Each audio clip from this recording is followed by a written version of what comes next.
6월 24일 목요일 아침 말씀입니다. 창세기 21장 8절로 13절까지를 우리 같이 말씀 보겠습니다. 한 목소리로 소리 맞추셔서 읽습니다.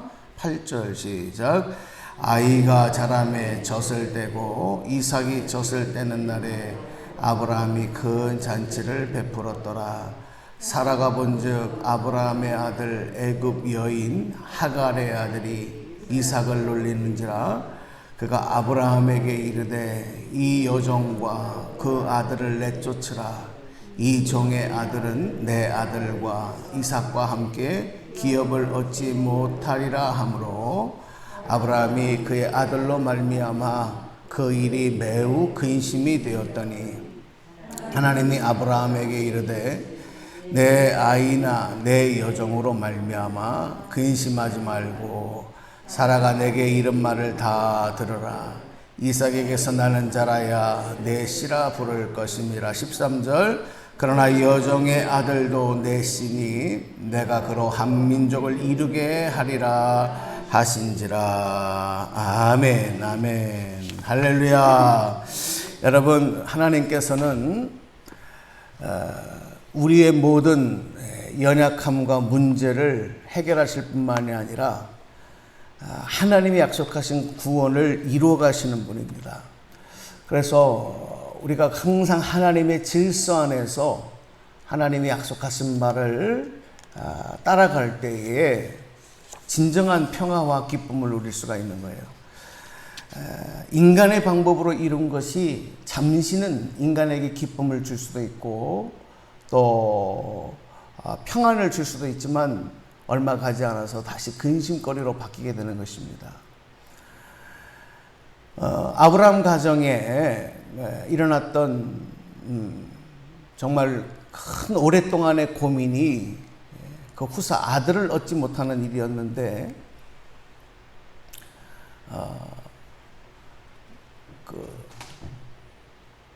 두 아들이 생기는 거예요. 하나는 인간의 방법으로 인간의 수단으로 얻은 이스마엘, 그리고 그 뒤에 약 한 6년 정도 시간이 지난 다음에 이제 100세가 되었을 때 아들 이삭을 떴습니다. 그리고 오늘 말씀에 어저께도 말씀을 드렸지만 그 아들 이삭이 젖을 떼는 무렵에 큰 잔치를 베풀어요.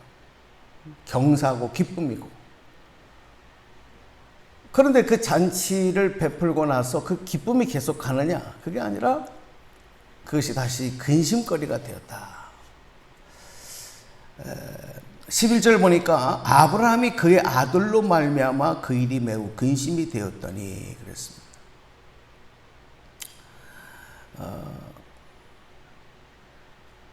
그토록 소원하고 원하던 일이 그래서 기쁨인 줄 알았고 또 기쁨이라고 생각했던 일이 근심이 되는 거예요. 가정적으로도 행복을 깨트리는 일이 되는 거예요. 또 하나님의 질서에서 벗어나는 일이 되는 일들. 그래서 우리가 무슨 일을 하든지 어떤 일을 결정하든지 항상 하나님 앞에 먼저 기도하고 또 말씀을 듣고 말씀 안에서 내 뜻과 내 생각대로가 아니라 이게 정말 하나님의 질서에서 벗어나는 일이 아닌가? 이게 정말 하나님의 말씀대로 이 일을 하는가? 이것을 항상 우리가 점검하고 하는 일이 너무너무 중요한 거예요. 사실 이 모든 일들의 원인은 하갈과 이스마엘 때문이라 그렇게 생각을 했어요. 그것이 아브라함도 사라도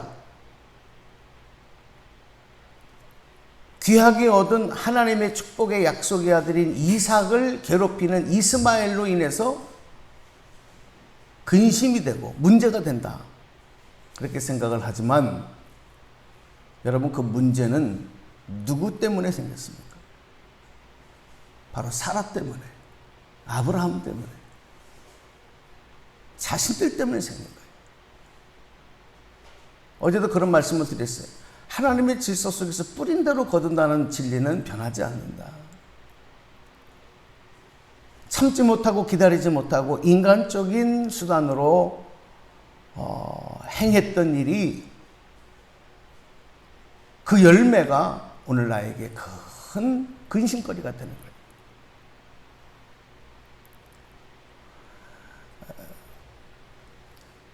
펼쳐지는 모습은, 눈에 보이는 모습은 현실적으로는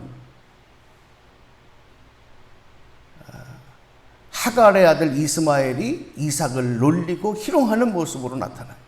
그것을 또 보고 근심하는 아브라함과 사라의 모습으로 나와요. 자, 이때 그럼 우리는 어떻게 해야 되느냐는 거예요. 내가 잘못했어요. 내가 어떤 실수를 했어요. 그래서 오늘 내 삶의 현장에 문제와 어려움이 나타나고 있어요. 이거 아니다. 그게 또 나를 근심하게 만들고 어렵게 만들고 있어요. 자, 그러면 어떻게 해야 되겠습니까? 다시 하나님의 질서, 말씀 안으로 돌아와야 되는 거예요. 우리가 이 말씀을 좀 잘 해석해야 되는데, 우리 10절 말씀을 한번 보시겠습니까? 10절. 자, 한번 소리내서 같이 읽어보겠습니다. 자, 10절 시작. 그가 아브라함에게 이르되 이 여종과 그 아들을 내쫓으라. 이 종의 아들은 내 아들 이삭과 함께 기업을 얻지 못하리라 하므로. 아멘.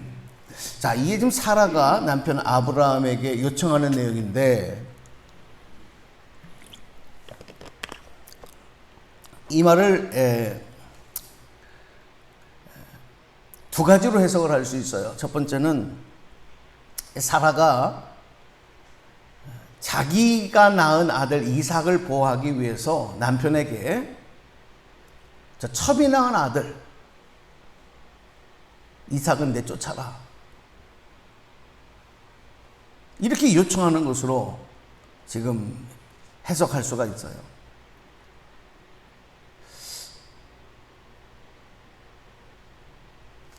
여러분, 그 아브라함이 그러면 이 당시에는 일부 다처제가 허용이 된단 말이에요. 그리고 공식적으로 하갈 자신이 자기의 몸종이었던 여인을 아브라함에게 또 아들을 낳기 위해서 부인이 되게 하고, 그래서 거기서도 아들을 낳았어요. 그리고 시간이 그게 1년, 2년 지난 것이 아니라 벌써 한 15년, 16년이 지났어요. 근데 그 부인을, 그 아들을 내쫓으라는 거예요. 내가 아들을 낳았으니까. 내 아들을 보호하기 위해서. 여러분, 그랬을 때 아브라함이 그 얘기를 따라서 그렇게 하는 일이 과연 쉬웠을까? 가능했을까? 불가능한 겁니다. 만약에 내가 낳은 아들 이삭을 보호하기 위한 어머니의 항변이었다고 한다면, 아브라함이 아무리 사랑하는 아내라 할지라도, 사랑하는 아들을 위한 일이라 할지라도 따를 수. 왜? 하갈도 부인이니까, 이스마엘도 아들이니까. 그동안에는 그들로 인하여 기뻐했으니까. 자, 그러면 이 말이 무엇일까? 어떤 또 다른 두 번째 의미는 뭐냐면, 비록 하갈이 자신이 이런 문제를 제공했지만, 원인이었지만, 문제가 벌어지고 났을 때 하갈에게는 이 체험과 확신이 있어요. 그게 뭐냐면, 주의 사자가 나타나서 너를 통해서 낳은 아들이 약속의 기업을 이어갈 것이다. 그거를 사라는 들었어요.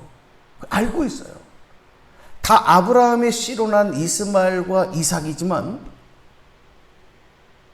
하나님의 축복을 이어갈 수 있는 아들은 비록 어리지만 이삭이다. 하나님의 약속과 말씀에 근거해서 지금 아브라함에게 요청하는 겁니다. 이 말을 또 다른 말로 말씀드리면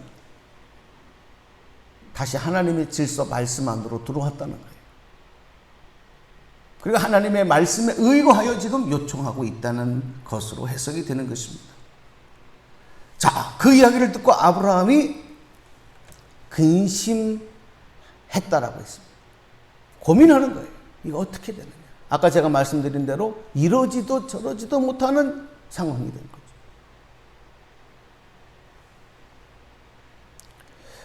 그때 하나님께서 근심하고 고민하는 아브라함에게 말씀하십니다. 12절 말씀 보실까요?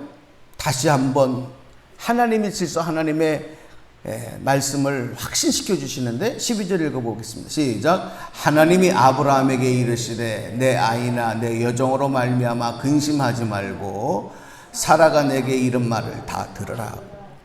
이삭에게서 나는 자라야 내 씨라 부를 것임이니라. 아멘. 너 왜 고민하냐? 그렇지, 인간적으로는 그렇지, 네가 네 부인을 어떻게 버리냐? 네 아들을 어떻게 버리냐? 그러나 근심하지 마. 나의 약속은 변함이 없다. 사라에게서 난 자가 약속의 후사가 되는 거다. 아브라함의 고민을 하나님 모르시는 거 아니에요. 당시에 내쫓김을, 집에서 내쫓김을 당한 사람은 죽는 거예요. 살 길이 없어요. 남편에게 버림을 받고 부모에게 버림받은 자식은 살 수가 없어요. 그때 하나님께서 그 다음에 아브라함의 근심과 고민을 하셔요. 그렇게 되어진 하갈과 이스마엘, 남편에게 버려지고 아버지에게 버려진 자, 그들을 내가 책임져 주겠다. 약속의 후사가 되지 못하지만 그들도 하나님께서 그 생명을 보존하시고 그리고 세상 가운데서 또 그들도 번창하며 살 수 있도록 보호하시겠다. 그 약속을 하시는 거예요. 13절 말씀에서 그러나 여종의 아들도 내시니 내가 그로 한 민족을 이루게 하리라 하신지라. 자, 이 말씀이 하나님의 말씀을 듣고 아브라함이 결정하는 거죠.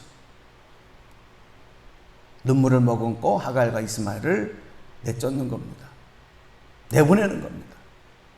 자, 오늘 말씀을 좀 맺고 기도하려고 합니다. 여러분, 우리 하나님 어떤 분이세요?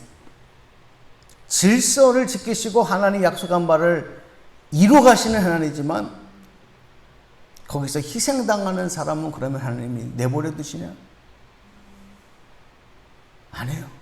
그들까지도 하나님께서 기억하시고 보호하시고 사랑을 베풀어 주시고 은혜를 베풀어 주신 하나님이다. 우리 하나님의 거예요. 자, 오늘 여러분 우리가 기도할 때 인간적인 생각과 내 생각을 버려야 돼요. 내가 하지 않으면 어떡하냐? 내가 보호하고 내가 지키지 않으면 어떡하나? 아니, 하나님이 그것도 하셔요. 우리가 결정할 일은, 우리가 따라갈 일은 하나님의 말씀, 하나님의 질서, 그리고 하나님이 주신 그곳, 그 방향으로만 가는 거예요. 나머지는 하나님이 하시겠다. 오늘 이 말씀 듣고 오늘도 기도하실 때 오늘도 말씀 따라서 예수를 십자가 바라보며 본향을 향하여 오늘도 또다시 한 발짝 한 발짝 달려가겠습니다. 나머지는 주님께서 기억하시고 헤아려 주시고 갚아주시고 은혜 베풀어 주시옵소서, 책임져 주시옵소서. 오늘 기도하며 나가는 저와 여러분 또 한 날의 복된 삶이 되시기를 주님의 이름으로 간절히 축복합니다. 기도하겠습니다. 하나님 감사합니다. 우리가 살다 보면 연약한 부족한 저희들이 실수할 때도 있고 또 아버지 잘못함으로 인하여 그것이 당장에는 기쁨이고 만족함인 줄 알았지만 얼마 지나지 않아서 나를 괴롭히는 가시가 되어지고 근심이 되는 경우도 많습니다. 깨닫게 하셨을 때 다시 하나님의 질서 말씀 안으로 들어오게 하여 주시고, 아버지 그 잘못되었던 것들을 그대로 방치하고 묻고 가는 것이 아니라 아버지 하나님의 질서 안으로 들어와서 그 나머지 것들 주님께서 책임져 주시고 헤아려 주시는 것을 믿고 아버지 맡기고 나갈 수 있는 저희들이 되게 하여 주시옵소서. 이삭을 축복하신 하나님, 이스마엘도 책임지셨고 그 후손들을 통해서도 그 민족을 이루게 하신 하나님의 놀라운 은혜와 섭리를 우리는 바라보고 믿습니다. 하나님, 오늘도 그 크신 자비와 은총과 사랑 안에 우리가 있사오니 주님께서 우리의 삶을 책임져 주시고 주님 영원한 복된 삶으로 인도하여 주시옵소서. 오늘도 기도하는 우리들의 삶 가운데 하늘 문을 여시고 응답하여 주옵소서. 예수님 이름으로 감사 축복 기도 드리옵나이다. 아멘. 우리 다 같이 주기